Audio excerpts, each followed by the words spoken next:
Hello friends, कैसे हैं आप लोग। आशा करते हैं आप लोग अच्छे होंगे। आज एक नया चैप्टर शुरू करेंगे। कौन सा चैप्टर होगा? बीएनएसएस में जो पूरा चैप्टर 9 है वो आज शुरू करेंगे। वो क्या कहता है चैप्टर 9? परिशांत कायम रखने के लिए और सदाचार के लिए प्रतिभूत की मांग करता है। सीआरपीसी में पुराना चैप्टर कौन सा था? 8 था। एक चैप्टर कम कर देना। पुराने सीआरपीसी में चैप्टर 8 था, ठीक है। नई सीआरपीसी में परिशांत कायम रखने और सदाचार के लिए किस सेक्शन से किस सेक्शन तक वर्णन किया गया है? 125 से लेके 143 तक का वर्णन किया गया है। उसके बाद सेक्शन 106 से 124 तक पुराने सीआरपीसी में इसका वर्णन था, ठीक है। अब आ जाओ आप, इस चैप्टर को बनाने का उद्देश्य क्या था? सामान्यतः इस चैप्टर को बनाने का उद्देश्य था prevention is better than cure, मतलब इलाज से परहेज बेहतर है। इसका अर्थ ये हुआ कि अपराध होने से पहले अपराध को रोक देना। क्या हो? अपराध होने से पहले अपराध को रोक देना। इसी वजह से इस चैप्टर का निर्माण किया गया, ठीक है। तो अब इस चैप्टर में सबसे पहले आओ हम सेक्शन पढ़ते हैं 125। सेक्शन 125 को पुरानी सीआरपीसी की धारा 106 में 106 के साथ पढ़ेंगे। इसमें क्या कहता है? 106 क्या कहता है कि दोषसिद्ध पर परिशांत कायम रखने के लिए प्रत्याभूत की मांग करता है। तो सबसे पहले क्या किया जाएगा? दोषसिद्ध पर परिशांत कायम रखने के लिए प्रतिभूत मतलब गारंटी मांगी जाएगी कि आपको क्या दोष सिद्ध कर दिया गया है, उसके बाद आप क्या कि परिशांत शांति बनाए रखेंगे और क्या करेंगे? सदाचार बनाए रखेंगे, ठीक है। अच्छा आचरण करेंगे। क्या करेंगे? अच्छा आचरण करेंगे, ठीक है। इसकी मांग करता है, ठीक है। तो फिर आ जाओ पहले, अब इस सेक्शन 125 में कौन सा न्यायालय प्रत्याभूत की मांग कर सकता है? कौन सा न्यायालय प्रत्याभूत की मांग कर सकता है? सबसे पहले हम ये देखेंगे। तो कौन प्रत्याभूति गारंटी कौन सा न्यायालय मांग सकता है? कोर्ट ऑफ सेशन मांग सकता है, जेएम फर्स्ट क्लास मांग सकता है, अपील न्यायालय भी मांग सकता है और पुनर्निरीक्षण का न्यायालय।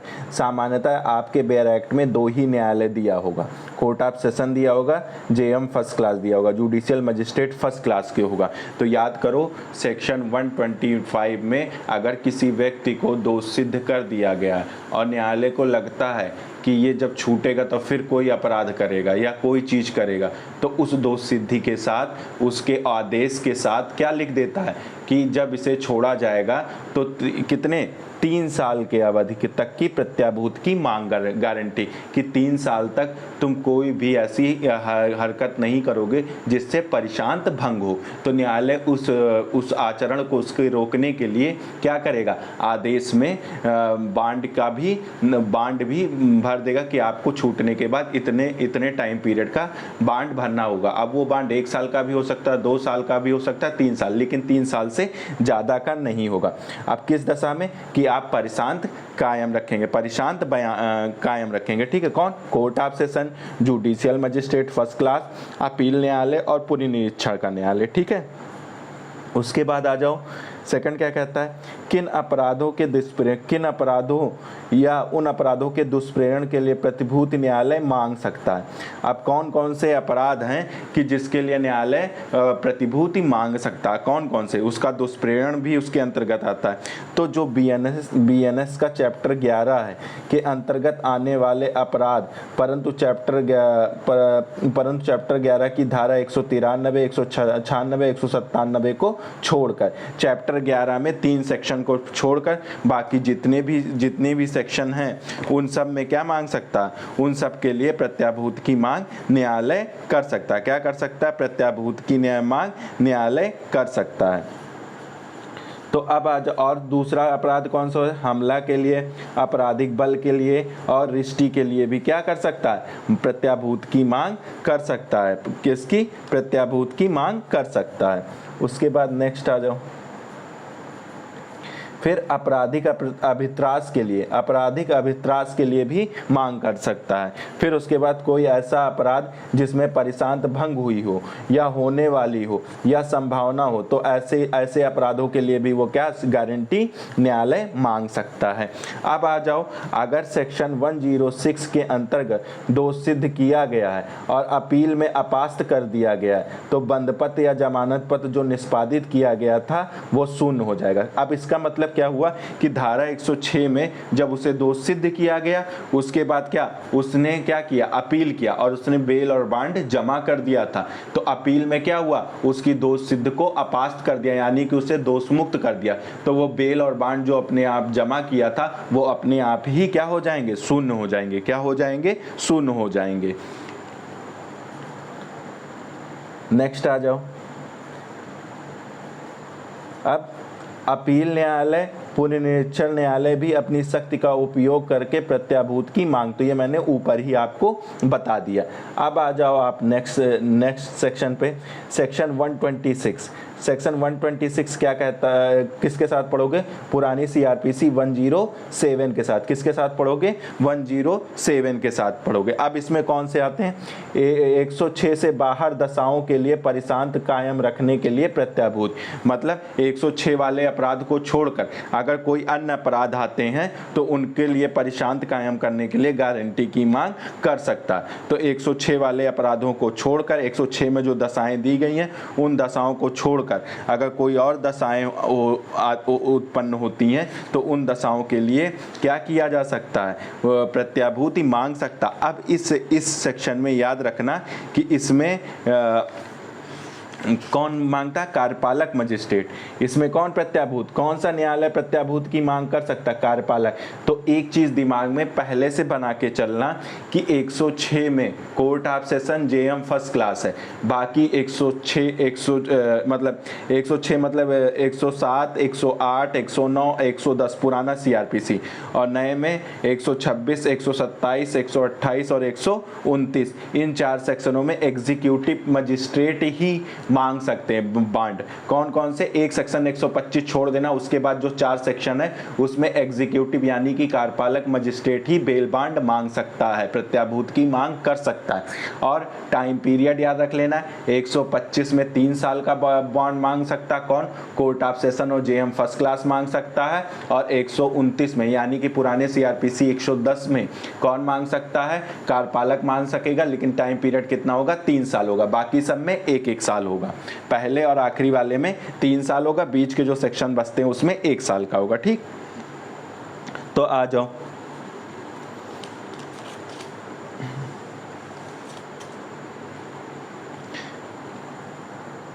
अब 1 वर्ष तक की प्रत्याभूत की मांग कर सकता है, यानी कि 126 में कितने, 125 में 3 साल की प्रत्याभूत की मांग कर सकता है, 125 में 3 साल और 126 में 1 साल की प्रत्याभूत की मांग कर सकता है। जुडिशियल मजिस्ट्रेट द्वारा इस धारा का प्रयोग नहीं, यानी कि जुडिशियल मजिस्ट्रेट इस धारा का प्रयोग नहीं कर सकता। एग्जीक्यूटिव मजिस्ट्रेट सूचना के आधार पर कार्रवाई करेगा, यानी कि एग्जीक्यूटिव मजिस्ट्रेट को क्या, सूचना अगर प्राप्त हुई उस आधार पर कार्रवाई करेगा, और सूचना पुलिस या प्राइवेट व्यक्ति दे सकता है। कौन दे सकता है, या तो कोई पुलिस अधिकारी दे सकता है या प्राइवेट व्यक्ति दे सकता है जो व्यथित पक्षकार हो। ठीक है, नोटिस या सूचना न्यायालय को दे सकता है। ठीक है, तो इस प्रकार हो गया तुम्हारा 126। अब आ जाओ नेक्स्ट, सॉरी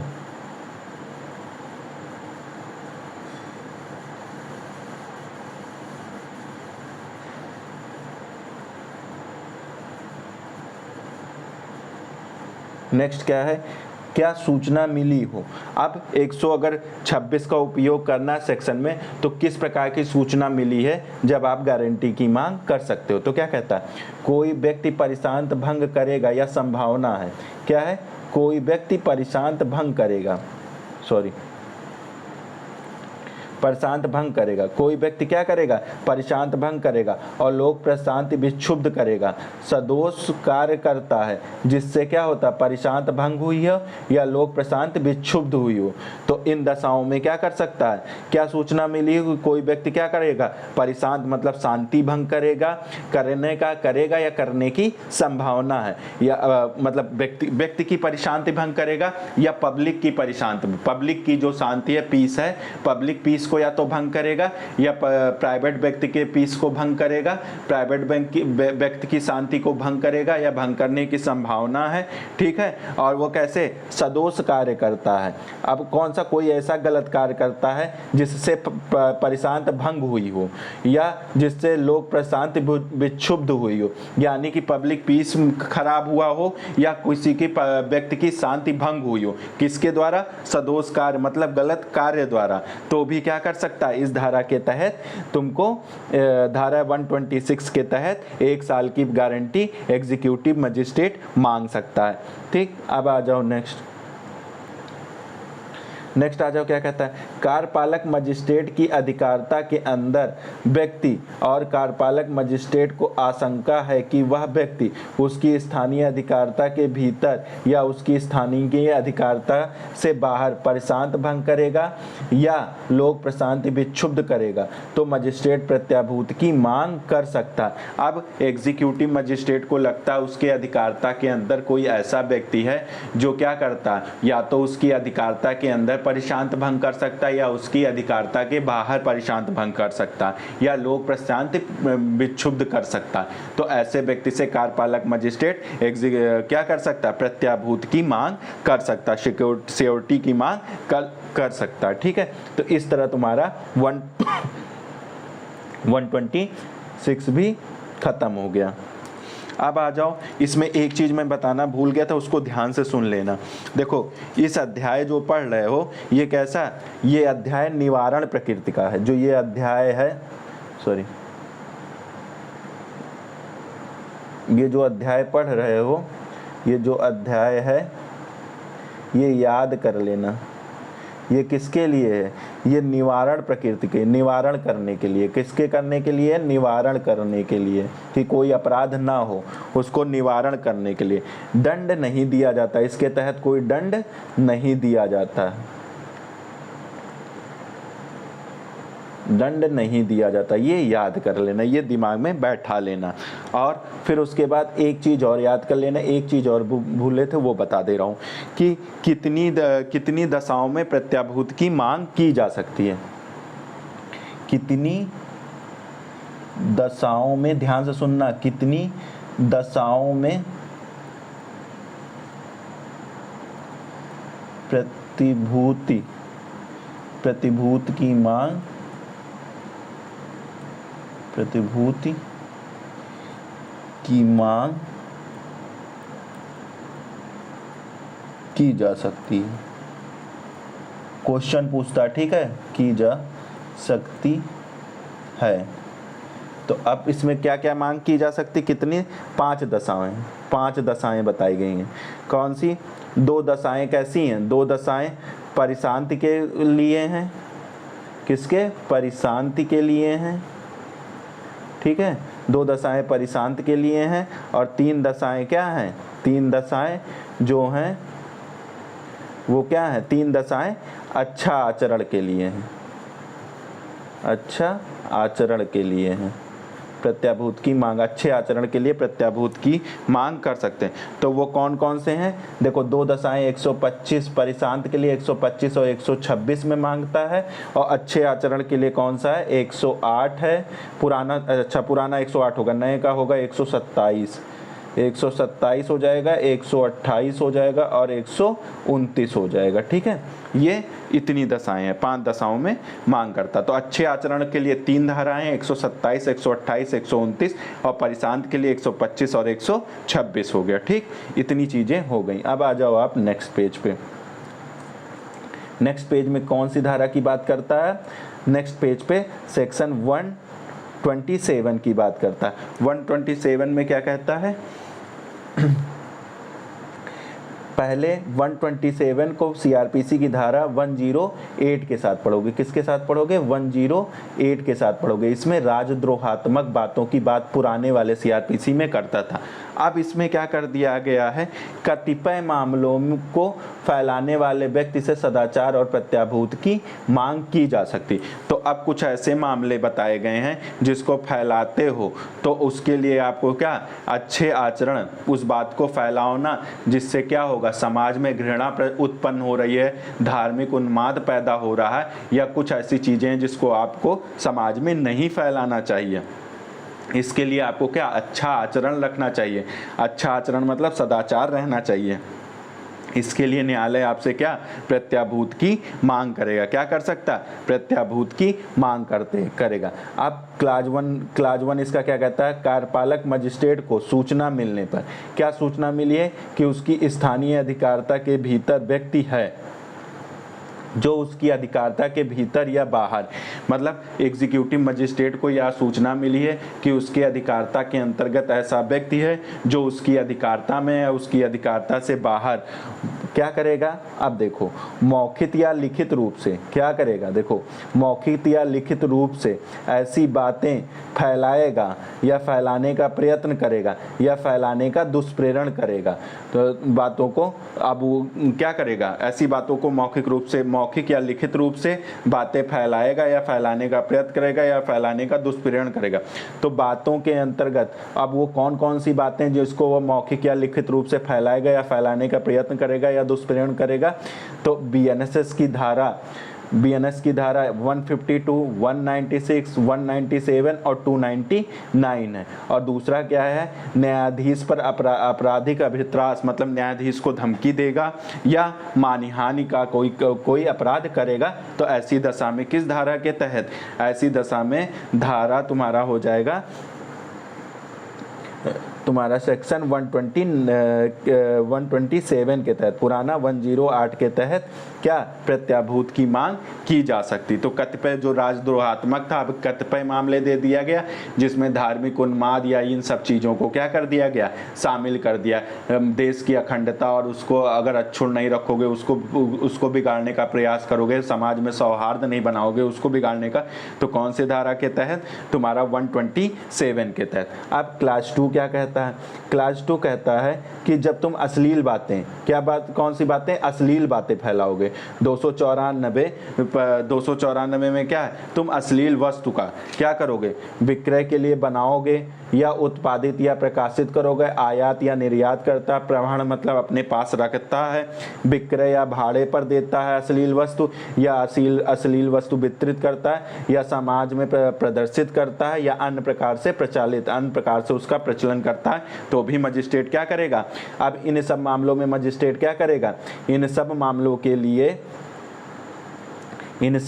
के लिए मजिस्ट्रेट के पास पर्याप्त आधार है कि 1 वर्ष तक का बंधपत्र या जमानत पत्र निष्पादित करने को कहेगा। और यह बंधपत्र या जमानत पत्र सदाचार के लिए लेगा। किसके लिए लेगा? ये अंडरलाइन करना, सदाचार के लिए लेगा, कि आप अपना अच्छा आचरण रखोगे, ये सब बातें कि अश्लील बातें या ये सब नहीं फैलाओगे, या समाज में घृणा या द्वेष उत्पन्न नहीं करोगे। तो इसमें क्या, आपको अच्छा आचरण रखना पड़ेगा। तो 127 में किसके लिए मांगेगा? 127 में अच्छे आचरण के लिए गारंटी मांगेगा। कौन मांगेगा? एग्जीक्यूटिव मजिस्ट्रेट मांगेगा। कितने साल के लिए मांगेगा? 1 साल के लिए मांगेगा। इतनी चीजें तो आई होप याद हो गई होंगी। अब आ जाओ, दूसरा क्या कहता है? क्लास दूसरा क्या कहता है वो देखा जाए। क्लास दूसरा कहता है अगर प्रश्न और पुस्तक रजिस्ट्रीकरण अधिनियम 1867 के अंतर्गत कोई कार्रवाई करनी है तो राज्य सरकार द्वारा सशक्त अधिकारी ही करेगा। अगर प्रेस में कोई ऐसी चीज़ें हैं या पुस्तक प्रकाशन अधिनियम 1867 के अंतर्गत किसी उसके ऊपर कार्रवाई करनी है तो उसमें क्या किया जाएगा?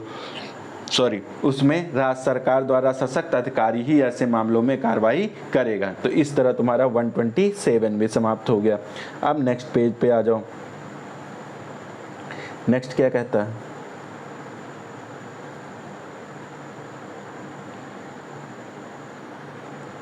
नेक्स्ट कहता है कि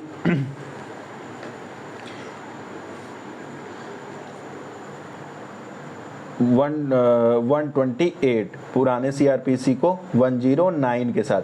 अब जहां संदिग्ध व्यक्तियों के लिए तो राजद्रोहात्मक यानी कि कतिपय मामलों का कहाँ आया था, इसके पहले 127 में आया था। अब 128 में कौन सा, सस्पेक्टेड पर्सन आ गया, संदिग्ध व्यक्ति आ गया। कौन आ गया, संदिग्ध व्यक्ति आ गया। कौन आ गया, 128 में संदिग्ध व्यक्ति आ गया। अब इसको संदिग्ध व्यक्ति के लिए अगर कोई व्यक्ति संदिग्ध दिखता है तो उसके लिए भी क्या, न्यायालय उससे भी प्रत्याभूत की मांग कर सकता है। यानी कि सस्पेक्टेड पर्सन कहाँ हो गए, सस्पेक्टेड पर्सन कहाँ हो गए, सस्पेक्टेड पर्सन कहाँ हो जाएंगे, सस्पेक्टेड पर्सन तुम्हारा 128 में आ जाएंगे। अब इसमें क्या करेगा कि कार्यपालक को क्या सूचना मिलती है कि उसकी स्थानीय अधिकारिता के भीतर कोई व्यक्ति अपने को क्या छुपा रहा है, और मजिस्ट्रेट को यह विश्वास हो जाता है कि वह व्यक्ति संज्ञेय अपराध करने वाला। तो जो सस्पेक्टेड पर्सन है वो क्या हो रहा है, वो उसकी स्थानीय अधिकारिता, कार्यपालक मजिस्ट्रेट की स्थानीय अधिकारिता के भीतर है और अपने को छुपा रहा है। क्यों छुपा रहा है, इसलिए छुपा रहा है कि वो संज्ञेय अपराध करेगा और यह मजिस्ट्रेट को विश्वास हो जाता है। तो कार्यपालक मजिस्ट्रेट क्या करेगा, 1 वर्ष का बंद पत्र और जमानत पत्र निष्पादित, या 1 वर्ष का बंद पत्र या जमानत पत्र निष्पादित करने को कह सकता है, या बंद पत्र या जमानत पत्र सदाचार बनाए रखने के लिए।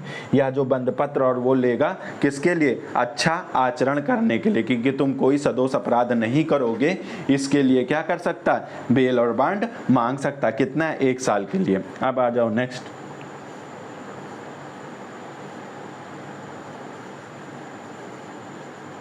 नेक्स्ट क्या कहता है, नेक्स्ट कहता है सेक्शन 129 सीआरपीसी की धारा 110 के साथ 110 के साथ पढ़ोगे, ये भी इंपॉर्टेंट है। इसमें क्या, अभ्यासिक अपराधी है से सदाचार के लिए प्रत्याभूत। तो इसके पहले किसको पढ़े थे, सस्पेक्टेड पर्सन को। अब हैबिचुअल, अब किसको, हैबिचुअल ऑफेंडर को, किसको, हैबिचुअल ऑफेंडर को पढ़ोगे। अब इसमें किसको पढ़ोगे,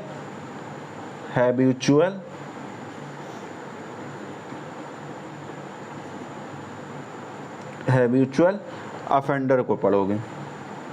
इसके अंदर कर कौन आएंगे, हैबिचुअल ऑफेंडर्स आएंगे, ठीक है, हैबिचुअल ऑफेंडर्स आएंगे। अब इसमें केवल इतना पढ़ना है कि जो अभ्यासिक अपराधी हैं उसमें क्या, कोई वो लुटेरा हो सकता है, अभ्यासता, वो अभ्यासता लूटता है किसी को, या गृहभेदक मतलब वो बार बार क्या गृहभेदक का कोई कार्य करता है, या बार बार क्या करता है, चोरी करता है, या भाग कूट रचयित का अपराध करता है, या चुराई हुई संपत्ति बार बार अपने पास रखता है, या चुराई हुई संपत्ति को क्या करता है, बेचता है बार बार, ठीक है, या क्या करता है, चोरों को संरक्षण देता है बार बार, और क्या करता है, और किसी को बार बार उद्यापित करता है, रिष्टि करता है, इस सब टाइप के अपराध करता है। और क्या करता है, कहीं परिशांत भंग हुई है तो उसमें क्या करता है, बार बार परिशांत भंग करने में सहायता करता है। और क्या करता है, और अगर क्या करता है, बार बार औषधि अधिनियम के अंतर्गत जो क्लाज 4 वाला वो तुम ध्यान से उसको पढ़ लेना, ठीक है। लेकिन इसमें जो इम्पोर्टेंट है वो मैंने लिख दिया है कि सिक्योरिटी फॉर गुड बिहेवियर, यानी कि अच्छे आचरण के लिए अभ्यासिक अपराधियों से बांड 3 साल का, ये इंपॉर्टेंट है। 3 साल का बांड एग्जीक्यूटिव मजिस्ट्रेट मांगेगा। इसमें 110 में पूछेगा कि जो हैबिचुअल ऑफेंडर होते हैं उनके लिए कितने साल का बांड जारी कर सकता और कौन जारी कर सकता। तो 3 साल का बांड जारी किया जा सकता है और एग्जीक्यूटिव यानी कि कार्यपालक मजिस्ट्रेट जारी करेगा, ठीक है। किसके लिए वो गारंटी मांगेगा कि आप अपना अच्छा, 110 में किसके लिए गारंटी मांगता, अच्छा आचरण रखने के लिए गारंटी न्यायालय मांगेगा। तो इस तरह आपका सेक्शन 129 भी समाप्त हो गया। अब आ जाओ नेक्स्ट पेज पे।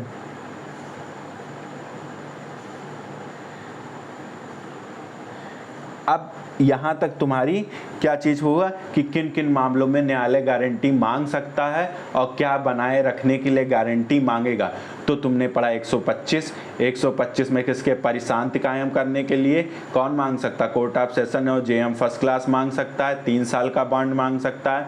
126 तुमने पढ़ा, 126 में अन्य मामले आ गए जो 125 में नहीं आते थे, ठीक है, उनको छोड़ के कुछ ऐसे मामले आ गए, उसमें भी क्या, उसमें बेल बॉन्ड मांगा जा सकता, किसके लिए, परिशांत के लिए 126 में मांगा जाता, और उसमें एग्जीक्यूटिव मजिस्ट्रेट मांगता है। 126 हो गया। 127 में, अब 127 से क्या, सदाचार की मांग करेगा। अब 127 में कौन आ जाएंगे तुम्हारे, 127 में ऐसे व्यक्ति आ जाएंगे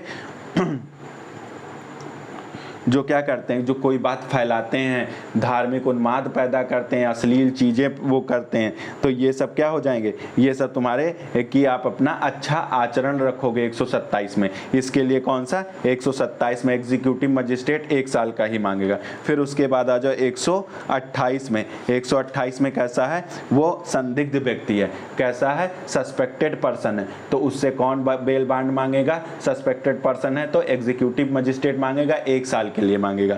तो ये हो गया 128। 129 में कौन, जो हैबिचुअल ऑफेंडर है, हैबिचुअल ऑफेंडर के लिए कौन, एग्जीक्यूटिव मजिस्ट्रेट मांगेगा, कितने साल के लिए, 3 साल के लिए मांगेगा। तो इस तरह हो गया कि किन किन अपराधों के लिए और किन किन मामलों में क्या गारंटी मांगी जा सकती है, प्रतिभूति मांगी जा सकती है, वो तुम्हारा 125, 126, 127, 128 और 129 इन 5 सेक्शनों में दिया गया। तो अब आ जाओ quasi judicial inquiry by executive magistrate. भाई अब एग्जीक्यूटिव मजिस्ट्रेट मांग तो लिया, लेकिन अब क्या करेगा, अर्ध न्यायिक कार्रवाई करेगा। देखो अर्ध न्यायिक कार्रवाई एग्जीक्यूटिव मजिस्ट्रेट, क्योंकि जो 125 का आदेश होता है वो उसकी जांच वो 125 में कोर्ट ऑफ सेशन और जेएम फर्स्ट क्लास 125 में ही वहां ऑर्डर जांच करके और अंतिम आदेश पारित कर देते हैं। लेकिन जो 126, 127, 128 और 129 इन 4 सेक्शनों के लिए क्या होता है, इंक्वायरी होती है। इन 4 सेक्शनों के लिए क्या होता है, इंक्वायरी होती है। और क्या कौन करता है, ये क्वासी, इसको क्या बोलते हैं, अर्ध न्यायिक जांच बोलते हैं। अर्ध न्यायिक जांच कौन करता है, बाय एग्जीक्यूटिव मजिस्ट्रेट। तो पुराने सीआरपीसी में कहाँ दिया गया था, सेक्शन 111 से 116 तक दिया गया था, बीएनएस में 130 से 135 तक। तो अब जब बेल बॉन्ड प्रत्याभूति मांग लिया, तो अब क्या करेगा, मांग तो लिया ऐसे मामलों में, फिर सबसे पहले क्या करेगा, उसके अंतर्गत आ गए। अब मान लो क्या, जो 130 रेड विथ किसके साथ पढ़ोगे, 111 के साथ। अब आदेश का दिया जाना, अब आदेश क्या दोगे, भाई मामला तो आ गया, अब उस मामले में आदेश क्या लिखोगे, तो 130 वाला होता है, इसको क्या बोलते हैं, प्रारंभिक आदेश बोलते हैं। फिर ऐसे मजिस्ट्रेट द्वारा जो धारा 126, 127, 128 और 129 के अधीन कार्रवाई कर रहा है, मतलब जो एग्जीक्यूटिव मजिस्ट्रेट 126, 127, 128, 129 के तहत कार्रवाई कर रहा और उस मजिस्ट्रेट को लगता है कि उस व्यक्ति, जिस व्यक्ति के विरुद्ध कार्रवाई कर रहा है उसको भी सुनना चाहिए, तो वह मजिस्ट्रेट क्या करेगा, एक शोकाज नोटिस जारी करेगा। देखो अब क्या करेगा, 130 में क्या करेगा, भाई वो अकेले तो एक पक्षकार जैसे निवेदन किया, सूचना प्राप्त हुई, तो उसमें क्या प्रत्याभूत की मांग करेगा। तो प्रत्याभूत की मांग करने से पहले इंक्वायरी करेगा। इंक्वायरी करने में क्या, कौन कौन से मामले में क्वासी जुडिशियल इंक्वायरी करता है, 126, 127, 128 और 129 में ये सब मामले आते हैं। तो सबसे पहले क्या करेगा, एक नोटिस जारी करेगा, शोकाज नोटिस का एक आदेश जारी करेगा।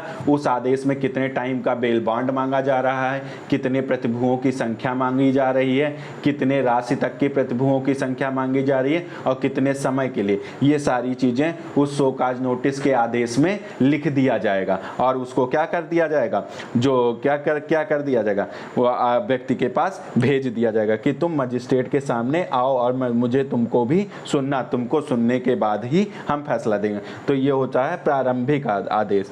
ये क्या होता है, प्रारंभिक आदेश होता है, प्रारंभिक आदेश होता है, ठीक है। ये क्या है, प्रारंभिक आदेश होता है। 111 पूछता है ये कैसा आदेश कहलाता है, प्रारंभिक आदेश कहलाता है।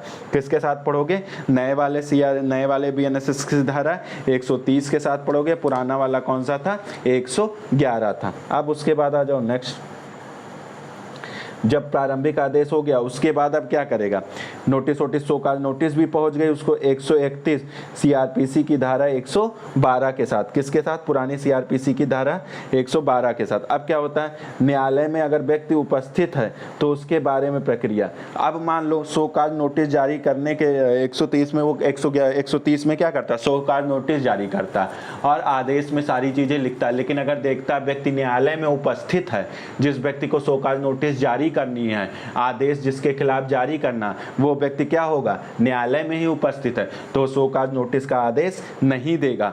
तो अब क्या करेगा, उस आदेश को वही न्यायालय में पढ़कर उसको सुना देगा कि आपको इतनी प्रतिभूति देनी है, इतने समय के लिए देनी है, ठीक है, इतनी प्रतिभूति देनी है, इतने समय के लिए देनी है, किन मामलों में आपसे प्रतिभूति मांगी जा रही और आपको क्या परिशांत या सदाचार बनाए रखना है, ये सब के लिए क्या वहीं पढ़कर सुनाएगा और उस आदेश का क्या सार उसको समझाएगा कि आपसे क्यों सिक्योरिटी मांगी जा रही है, क्यों प्रत्याभूति मांगी जा रही है, ठीक है, पढ़कर सुना देगा। उसके बाद अब आ जाओ 132, भाई अब न्यायालय में तो उपस्थित था तो 131 हो गया, अब न्यायालय में उपस्थित नहीं है तो 132 की प्रक्रिया, हर टाइम तो उपस्थित नहीं रहेगा।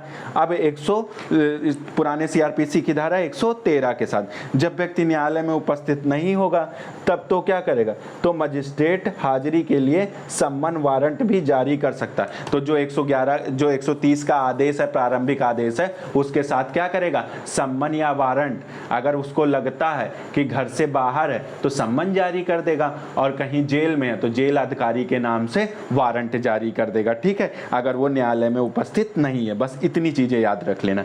फिर आ जाओ उसके बाद 133 को किसके साथ पढ़ोगे, पुरानी सीआरपीसी के साथ 114 के साथ पढ़ोगे। जब धारा 132 के तहत सम्मन और वारंट, तो अभी मैंने बताया सम्मन और वारंट जारी किया जाता है कि वो उसको न्यायालय में लाया जाए, तो उसके साथ धारा 130 की प्रारंभिक आदेश जारी होता है, उसकी भी एक प्रतिलिपि क्या होगी, अटैच कर दी जाएगी। ये कहाँ बताया, 133 में बताया। अब आ जाओ, इसमें केवल थोड़ी सी चीज़ें पढ़नी, इसमें ज़्यादा नहीं पढ़नी है।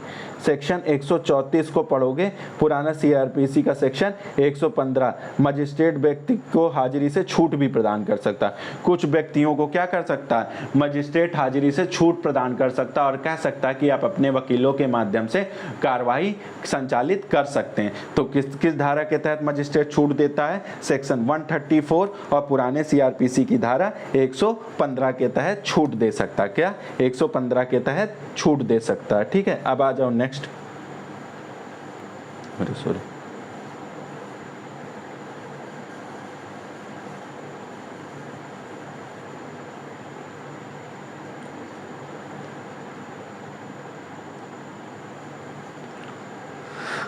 अब नेक्स्ट क्या आ जाओ 135 क्या कहता है, सॉरी 135 क्या कहता है, 135 पुराने सीआरपीसी की धारा 116 के साथ पढ़ोगे।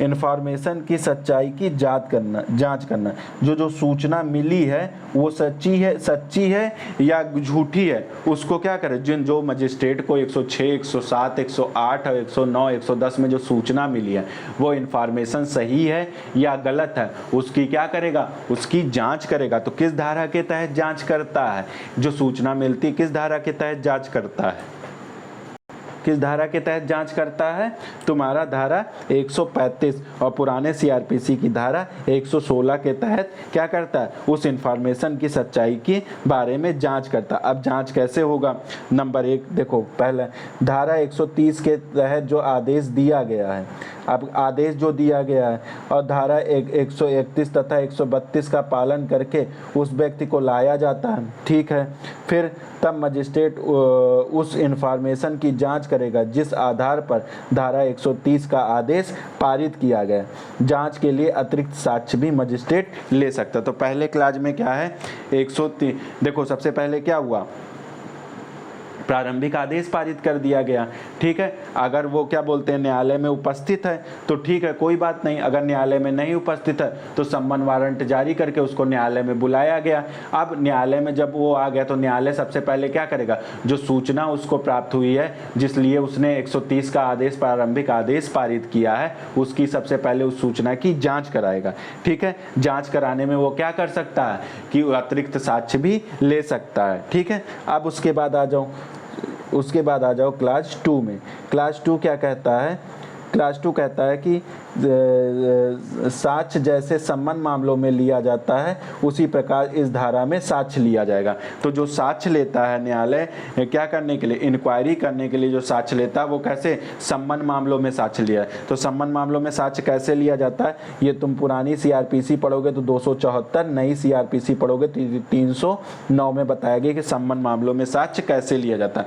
तो ये याद कर लेना कि जब इंफॉर्मेशन की इंक्वायरी चल रही है और साक्ष्य लेता है तो साक्ष्य कैसे लिया जाएगा, जैसे सम्मन मामलों में साक्ष्य लिया जाता है। अब आ जाओ क्लास 3 में।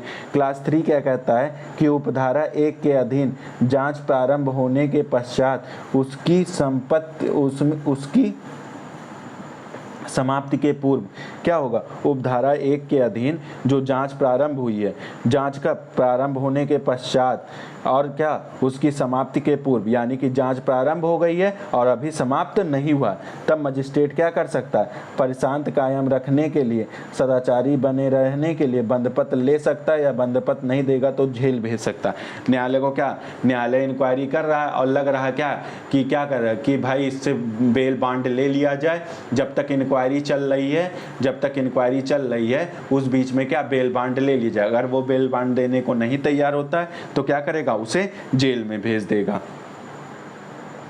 अब नेक्स्ट आ जाओ। नेक्स्ट क्या कहता है, ये जांच जो होगा 6 मास के अंदर पूर्ण करनी चाहिए। कितने, 6 मंथ के अंदर ये जांच पूरी कर लेनी चाहिए। कितने, 6 मंथ के अंतर्गत ये जांच पूरी कर लेनी चाहिए। तो कितने मंथ के अंदर ये जांच पूरी कर लेनी चाहिए, 6 माह के। जो इत्तला की सच्चाई के बारे में है वो उसकी जांच, इंफॉर्मेशन की जांच कैसे कि इत्तला सूचना कैसे सच है या झूठ, 6 माह के अंदर आप डिसाइड कर लो। फिर उसके बाद होगा विशेष कारण बताकर जांच की अवधि आगे बढ़ाई जा सकती है। व्यथित पक्षकार कोर्ट ऑफ सेशन में आवेदन भी कर सकता है।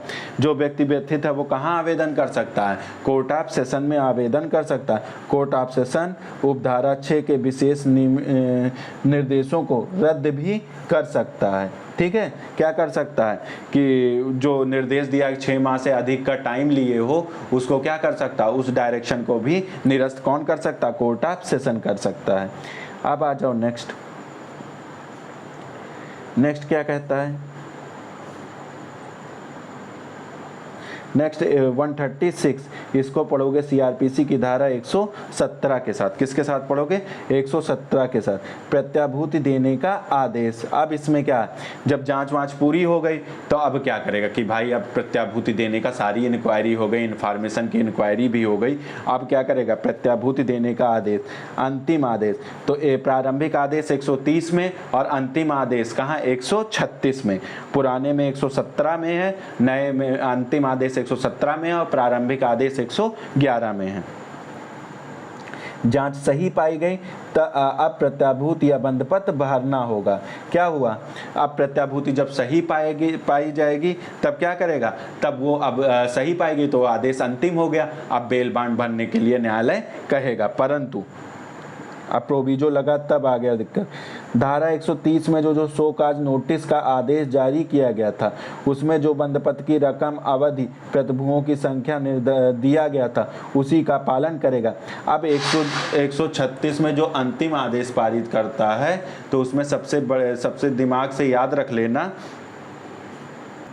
तो इसमें याद कर लेना जो प्रारंभिक आदेश में जो प्रतिभुओं की संख्या थी और प्रतिभुओं की संख्या थी और अवधि था और बंधपत्र की रकम जो निर्धारित की गई थी उसमें कोई परिवर्तन अंतिम आदेश के टाइम न्यायालय नहीं कर सकता।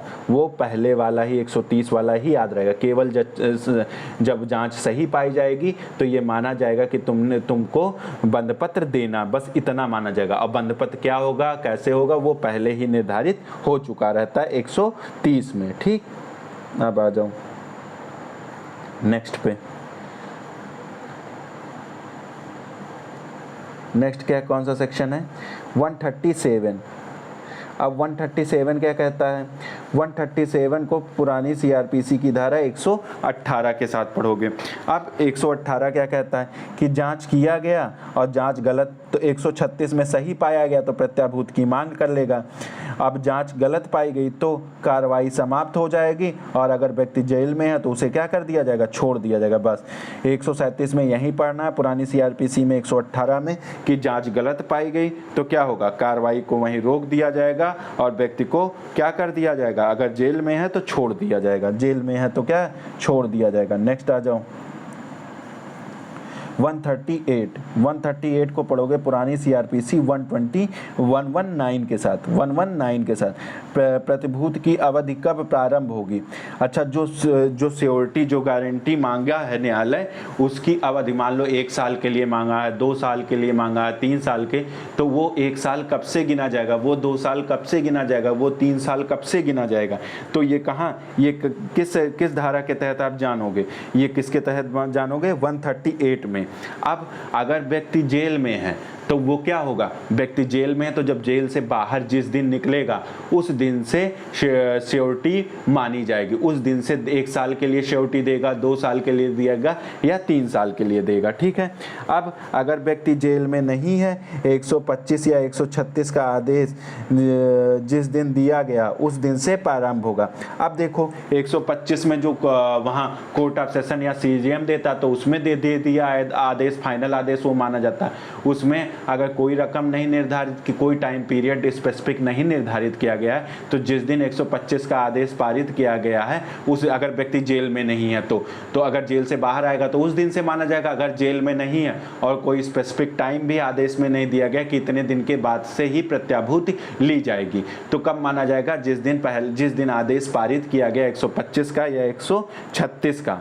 ठीक है, 136 मतलब अंतिम आदेश, जिस दिन प्रारंभिक, जिस दिन क्या बोलते हैं 125 वाला आदेश पारित जिसमें न्यायालय करता, 136 में एग्जीक्यूटिव मजिस्ट्रेट पास करता। तो इन दोनों का जब जिस दिन आदेश पारित करते हैं प्रतिभूति के उसी दिन से उसकी अवधि की गणना की जाएगी। अब लास्ट वाला क्या है, अगर 125 के आदेश में या 136 के आदेश में, अंतिम आदेश में कोई विशिष्ट स्पेसिफिक समय दे दिया गया, कोई विशिष्ट समय दे दिया गया तो उस दिन से प्रारंभ माना जाएगा। ठीक, अब आ जाओ आप सेक्शन 139। कौन सा सेक्शन है, 139। इसको पढ़ोगे पुराने सीआरपीसी 120 के साथ। अब इसमें क्या, बंधपत्र की अंतर वस्तुएं। अब बंधपत्र में क्या क्या चीज लिखा होगा, ठीक है, ये कहाँ बताया गया, जो बेल बांड तैयार होगा उसके अंतर्गत क्या क्या चीजें लिखी होंगी, ये कहाँ बताया गया, 139 में बताया गया। उसमें क्या लिखा जाएगा कि प्रशांत कायम रखने और सदाचारी बने रहने के लिए वो आबद्ध है। ठीक है, वो आबद्ध किया जाता है कि आप शांति कायम रखोगे और अच्छा आचरण रखोगे, इसके लिए आप आबद्ध हो। यदि कोई अपराध करता है, ये भी लिखा जाएगा, या अपराध करने का प्रयत्न करेगा या दुष्प्रेरण करेगा तो बंधपत्र या जमानत पत्र भंग माना जाएगा। ये चीजें बेल उसमें सिक्योरिटी गारंटी पत्र पे लिखी जाएगी। ठीक है, जो बंधपत्र होगा, बेल बांड होगा, उसमें लिखा जाएगा। अब आ जाओ सेक्शन 140 पे। 140 को पढ़ोगे पुराने सीआरपीसी की धारा 121 के साथ। किसके, 121 के साथ। इसमें क्या, प्रतिभुओं को अस्वीकार करने की शक्ति। जैसे तुमने कोई गारंटी दिया तो कौन सा, बस इसमें इतने पढ़ना, 140 में इतने पढ़ लेना कि प्रतिभुओं का अस्वीकार किया जाना किस धारा में दिया गया। तो नए वाले में 140 में दिया है, पुराने वाले में 121 में दिया था। और प्रतिभुओं को अस्वीकार इस धारा के तहत कौन कर सकता है, मजिस्ट्रेट के पास होती है। प्रतिभुओं को अस्वीकार करने की शक्ति धारा 140 में किसके पास होती है, एग्जीक्यूटिव मजिस्ट्रेट के पास होती है। अब आ जाओ सेक्शन 141, सेक्शन 141 इसको पढ़ोगे पुरानी सीआरपीसी की धारा 122 के साथ। आप इसमें क्या कहता है कि प्रतिभूति ना देने पर कारावास दिया जाएगा। अब जैसे आपसे गारंटी मांगा गया, भाई गारंटी मांगा गया और आपने गारंटी नहीं दिया तो आपको क्या हो जाएगी, जेल हो जाएगी। अब कितने दिन की जेल होगी और कैसी जेल होगी ये और कैसा जेल होगा ये बताया गया है 141 में। तो अब बताया गया धारा 125 में, यानी कि जो 125 कोर्ट ऑफ सेशन या जेएम फर्स्ट क्लास अंतिम आदेश वहाँ पारित करता है, या 136 में एग्जीक्यूटिव मजिस्ट्रेट अंतिम आदेश पारित करने के बाद प्रत्याभूति श्योरिटी नहीं देता तो व्यक्ति को क्या कर दिया जाएगा, जेल भेज दिया जाएगा। जितने दिन उस टाइम पीरियड लिखा गया है, जितने दिन टाइम पीरियड का, जैसे मान लो 1 साल के लिए गारंटी मांगा गया तो 1 साल के लिए अगर तुमने गारंटी बांड नहीं भरा तो उतने टाइम पीरियड के लिए तुम्हें क्या किया जाएगा, जेल भेज दिया जाएगा। और अंतिम आदेश होने के बाद बंधपत्र या जमानत पत्र दे देता है परंतु बंधपत्र को बाद में भंग करता है तो उतनी अवधि के लिए जेल में भेज दिया जाएगा जितनी अवधि बंधपत्र में बची हुई है। अब मान लो बेल बांड मांगा गया, वो जैसे मान लो 3 साल के लिए बेल बांड मांगा गया, 3 साल का बेल बांड मांगा गया, उसने 3 साल का बेल बांड ही दे दिया, जमा कर दिया, लेकिन उसने बीच में ही कोई अपराध कर दिया, कोई ऐसा कार्य कर दिया जिसके लिए जैसे परिशांत कायम करना था और अच्छा आचरण रखा था, लेकिन वह ना परिशांत कायम रख पाया ना अच्छा आचरण रख पाया, तो अब क्या माना जाएगा। अगर मान लो 6 ही महीने में उसने परिशांत भंग कर दिया और अच्छा आचरण भी नहीं दिखाया तो 6 महीने के बाद की अवधि जितनी 6 महीने बचेगी, 12 महीने होते हैं 1 साल में, तो 6 महीने की अवधि तक वो जेल में रखा जाएगा। ठीक है, ये हो जाएगा तुम्हारा क्लास बी हो जाएगा। ठीक, अब आ जाओ नेक्स्ट।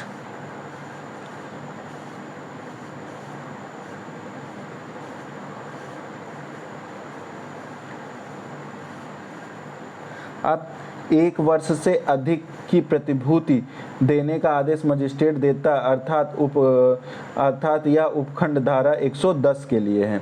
अब मान लो कोई एग्जीक्यूटिव मजिस्ट्रेट है, वो कितने साल के लिए, वो 1 साल से अधिक के लिए बॉन्ड जारी करता।